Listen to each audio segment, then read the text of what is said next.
now to the nettlesome issue of corruption in Nigeria, a moral perversion that depraves everything and devalues everyone, an issue of putrefactive decay that just won't go away. In fact, far from it, there is a sense that corruption in this country is getting worse, not better. It is estimated by Transparency International that more than half the Nigerian population participate in one way or another in corrupt practices, either having to give or receive a bribe or call in a favor. And Transparency International has said that corruption is prevalent in many areas of public life in Nigeria and is an issue of grave concern, with virtually every agency of government contaminated by the foulness of corruption. So if there is a day-to-day ground level of corruption in this country, how can Nigeria effectively tackle the rot? What is the anti-graft agency, the EFCC's track record in fighting corruption?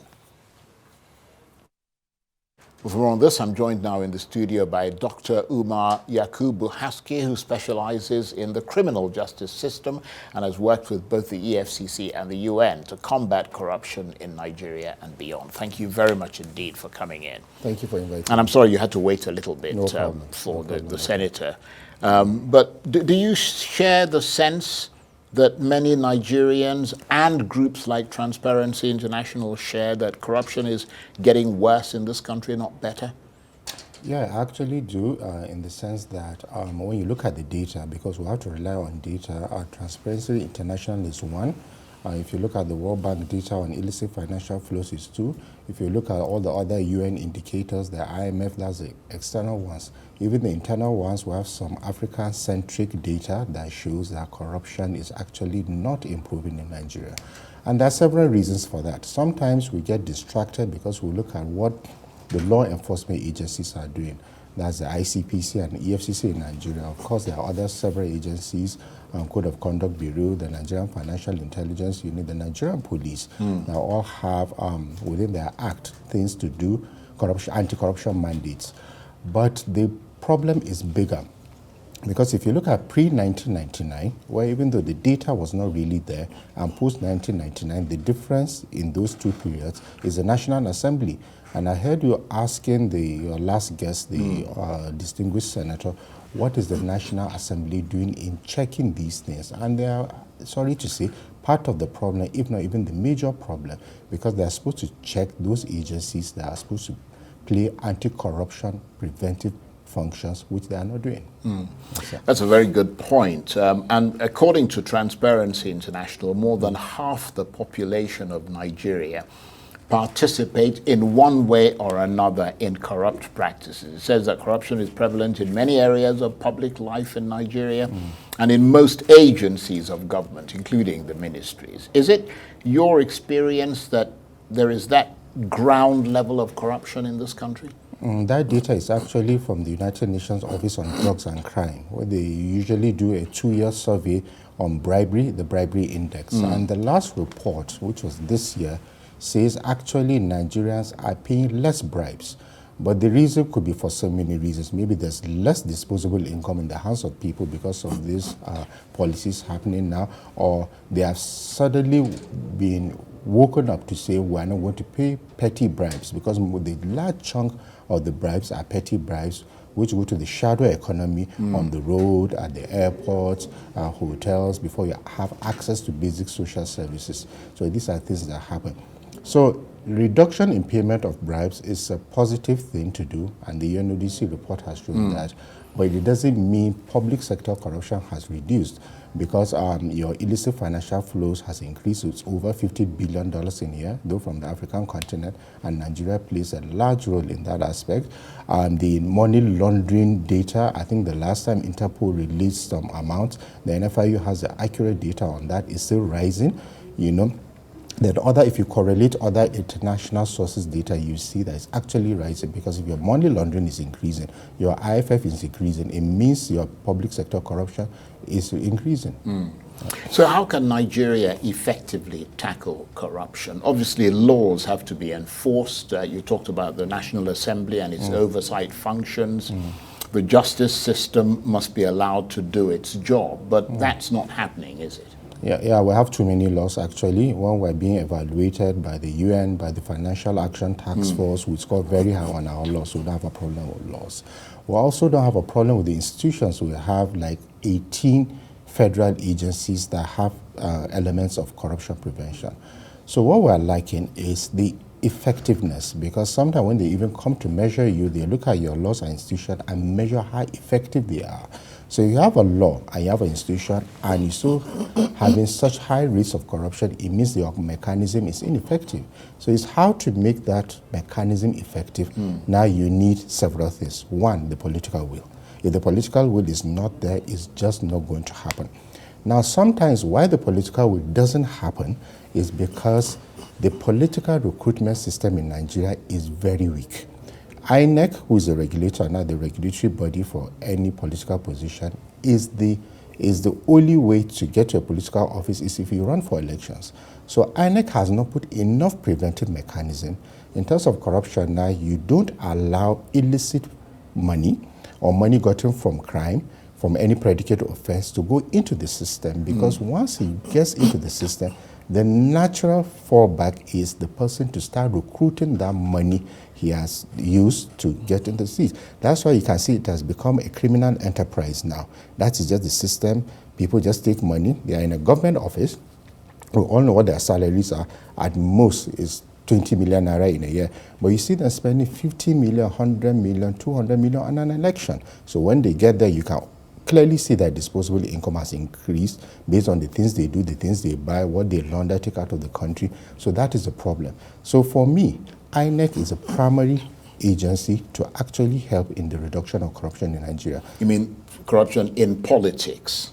Corruption even in Nigeria, because that is the major problem, the politicians. That's why I told you, pre-1999, we did not have this level of corruption. But when the politicians came, you can see it has ballooned. And they have created this cycle of the major means of making money in Nigeria, I'm telling you, is through public office and because they have political appointments. No, I don't think anybody would doubt that. But what about, I mean, it's just the fact that you're citing INEC as the primary means of checking that corruption. I mean, you spent time at the EFCC, which is the Anti-Corruption Government Agency. There is a suspicion that the EFCC is pressured by politics and by its own alleged corrupt officials not to do its job properly. Is that what you found? Yeah, I don't want to don't speak for the EFCC, but look at this scenario. Let's say you have a budget of 20 trillion in a year. Now, in that 20 trillion, you have, let's say, 40% for capital expenditure. That translates to 8 trillion in a year. Now, the data shows 72% of public sector corruption is through procurement. They buy books every year, buy helicopters every year, buy ACs, buy cars, procurement, even what we don't need. And if you look at the budget line, all the insertions done with the active participation of the National Assembly, you can see all the duplications. Now, how do you expect? In a year, you have a mechanism, which is the Bureau of Public Procurement now, does not do its work in ensuring that the laws and regulations are being followed in terms of public expenditure.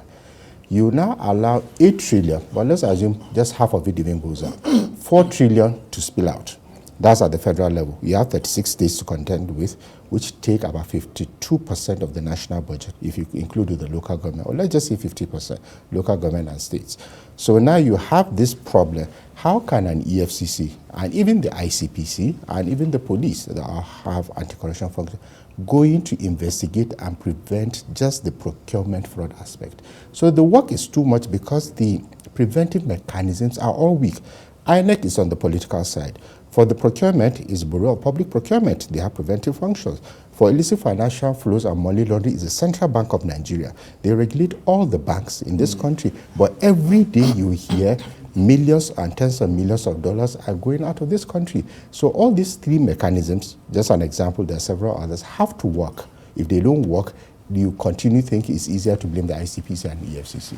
There have been suggestions that there should be anti-corruption measures that resemble the anti-mafia measures that we see in Italy, for example, where There are annual vetting checks for politicians, their family members, and their associates, as well as annual checks for inappropriate contacts, for example, for members of the judiciary. In other words, checks to see whether they, the politicians, judges, magistrates, can justify or not justify wealth they've acquired for themselves, their family members, and their associates. Is that a good way to fight corruption? No, that would be a distraction because our context and that of Italy are different. The history of organized crime in Italy is mafia-driven, that was influenced by drugs and arms. That's not our problem. The drug barons or the arms dealers here have not taken over. They are not the ones. Our problem is public sector. Yeah, but it's still the fact that people are taking money. I mean, the issue, the checks and balances would be focused on vetting the amount of money that somebody has in accounts and all the rest of it, which is partly what the EFCC is supposed to do. No, that due diligence function will come later when you understand the problem. If you have a drug-related problem, as in is Italy in their history, the due diligence comes in because when they're trying to influence judges, they buy judges, they have even killed judges in Italy. We are not blowing up anybody here. But in Nigeria, the major culprits here are the politicians and the public servants that have decided to collude to do. So the contexts are different. So the due diligence for politicians now is INEC because it regulates the political parties to ensure that people do not come with money. It's not about only limits on how much you spend in an election, but how much do you even, where is the source of those wealth? It's the duty of INEC. Of course, they should collaborate with law enforcement, like the EFCC, ICPC, and the NFIU. So that's where that diligence comes. Now, for the public servants, they have the Public Service Rule, the Finance Act, the Public Service Rules. They have all these things to check the civil servants to comply with laid down rules and procedures. I am not aware, I do a lot of research, I'm not aware of any civil servant that has been penalized either this year or last year for the violation of the public service rules. So these are the problems. Just last week, if I'm correct, the Index on African Governance was released. The Mo Ibrahim Foundation, he has a very nice, well-researched about governance. And one of them is about all these indicators. And you know what, in 10 years, between 2014 and 2023, we actually regressed by almost 2%. While other African countries were getting 2%, 3%, 4 points, we actually went backwards in the last 10 years. If you look at all the indicators, there are about 89 of them, all Africa-centric governance indicators. So nobody's going to call IMF or World Bank here. You find out that we're not doing well in most of these things. Very briefly, because we're almost out of time. I mean, you don't seem to be talking about the EFCC. They have a problem. Yes, I would, not because I work there. There's a real problem there, and there are reports of bribery. I will tell you that there are reports of extortion. Yeah, they extort people there, but that is a common problem with all law enforcement agencies around the world. Yeah, but it's a bit worrying when it's coming from the EFCC, isn't it? Yeah, Nigeria here, that's what we're talking about. Yeah, definitely. So what I'm aware of, they have what they call the Internal Affairs Department to check public corruption within the EFCC. So what we need to do is to put pressure on them and ask them, where is the report of how many officers you have either suspended, or you have jailed, or you have sacked? And will that be oversight? Definitely, definitely. From the National Assembly, for example. Even from civil society, from us, we will ask them for that data. Not even from the National Assembly, because we actually have an index from my center about control of corruption, and that's one of the things we ask for. What measures has every MDA, not the EFCC, taken on the control of corruption? Well, it's really interesting talking with you. I wish we had more time, but please come back and talk to us again, because you clearly know your material here. Dr. Umar Yakubu Haske specializes in the criminal justice system.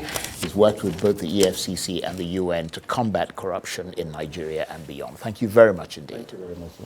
That's it for this edition of Arise Prime Time. Join us again tomorrow. From me and the entire team here in Abuja, bye-bye, and thank you for watching.